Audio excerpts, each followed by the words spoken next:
Its present day along the Mekong River in southern Cambodia. A crisis brews quietly, hidden beneath the surface of its once bountiful waters. For Chem Chan Kai, the river is not just a body of water, it is life itself. For generations it has nourished his family, carried his village, and shaped their identity. Yet that life is slipping away. The fish that once swam in abundance are vanishing, the waters are thinning, and the currents that sustained his forebears are now failing him. Kai faces an unthinkable reality, a river that no longer provides. But this is not a story of surrender. Before it ends, Chem Chan Kai will rise to fight for his home, his heritage, and the future of his village. Kai's village clings to the banks of the Mekong, much like its people cling to hope. For thousands of years, the river has been a source of abundance. Its waters fed rice paddies, irrigated crops, and provided fish to sustain millions.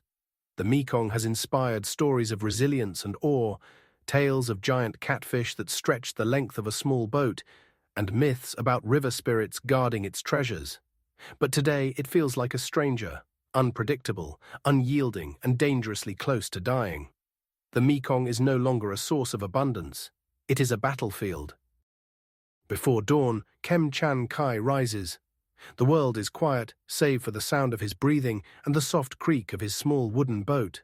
His hands, calloused from years of work, move instinctively as he ties his net. Each knot feels heavier than the last, weighted by memories of a time when the river was generous. Kai's mind drifts to his father, who taught him to fish as a boy. Those were golden years when the river teemed with life. They would rise before the sun, laughing as they loaded the boat with their nets, ready for the day's work. The air carried the scent of damp earth and blooming flowers, and by mid-morning their boat would be heavy with fish. But those memories are now relics of a distant past. The river that gave so freely has grown silent, its lifeblood drained by forces beyond their control. Kai's youngest son, Dara, watches him from the doorway of their modest wooden home. Dara, just 12 years old, has already spoken of leaving the village. "There's nothing here, father," he had said weeks ago. "If the river cannot provide, I must go where I can earn." The words pierced Kai's heart like a knife. To leave the river felt unthinkable. It was not just their livelihood, it was their identity. Kai sets out, the boat slicing through the calm surface of the Mekong. The river's stillness feels wrong, as though it's holding its breath.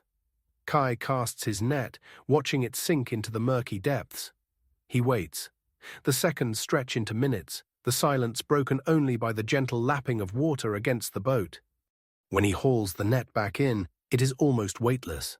The lines dangle limply, empty of the fish that should have filled them. Kai stares into the void, feeling the weight of the river's betrayal. This is not the first time, but each empty net feels like the first. A fresh wound, a stark reminder of what has been lost. The Mekong River stretches over 4,000 kilometers, weaving through 6 countries and supporting over 60 million people. It is more than just a river, it is an artery of life, a thread connecting cultures, economies, and histories. But today the river is under siege. Upstream dams, some of the largest in the world, have turned the Mekong into a series of reservoirs, choking its flow and starving the ecosystems downstream.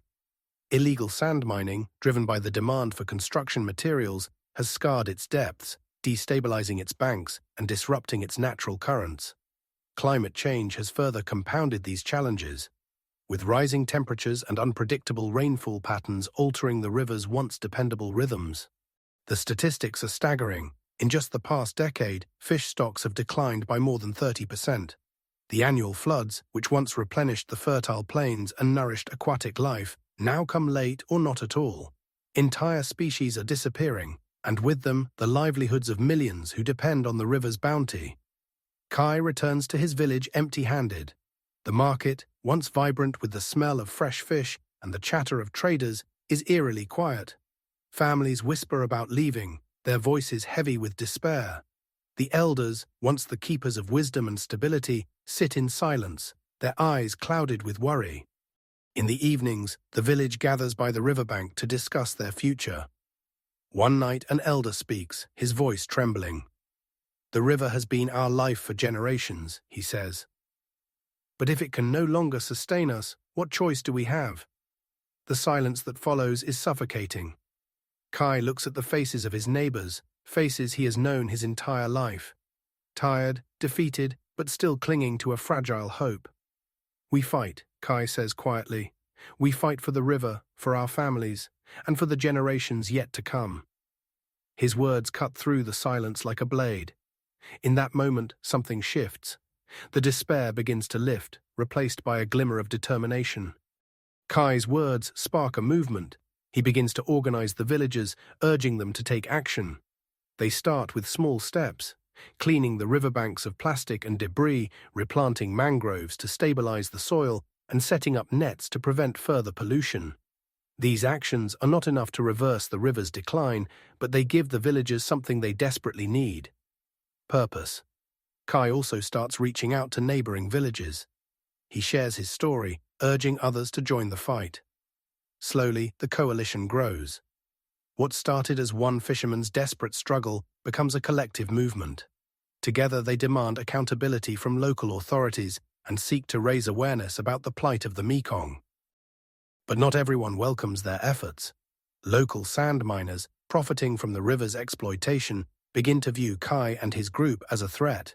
One evening, as the villagers gather to discuss their next steps, Kai notices unfamiliar faces watching from the shadows. The tension is palpable. "Be careful," one of the elders warns. "You're stirring the pot, and that can be dangerous." But Kai refuses to back down. "If we don't act," he replies, "the river will be gone, and so will we." The coalition escalates its efforts. They organize protests, write petitions, and demand meetings with local officials. Their message is clear: the Mekong must be protected. Slowly they begin to see small victories. A local mining operation is shut down. A government official agrees to visit their village. These moments are small but significant, sparks of hope in an otherwise dark landscape.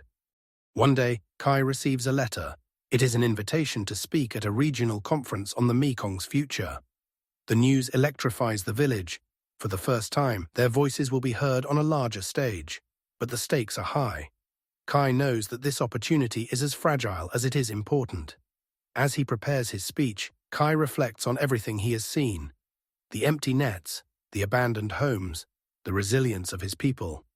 This is our chance, he thinks. We cannot waste it. At the conference, Kai stands before a room of officials, scientists, and activists. His voice is steady, but his words are laced with urgency. He speaks of the river's decline, the struggles of his village, and the need for immediate action.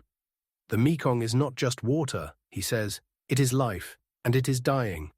But if we act now, we can save it, for ourselves and for future generations. The room falls silent. When he finishes, there is applause, hesitant at first but growing louder. For the first time, Kai feels the weight of hope. The conference brings attention to the coalition's efforts. Environmental groups offer support, and more villages join the movement. Kai's village begins to rebuild, but the fight is far from over. The Mekong still faces immense challenges, and the path to recovery will be long and uncertain. Kai's story is a testament to the power of resilience and collective action. It reminds us that even in the face of overwhelming odds, one person can spark change. But the Mekong's future depends on all of us. In the words of Chem Chan Kai, will we rise to meet the challenge? The time to act is now. Protect the Mekong. Protect our future.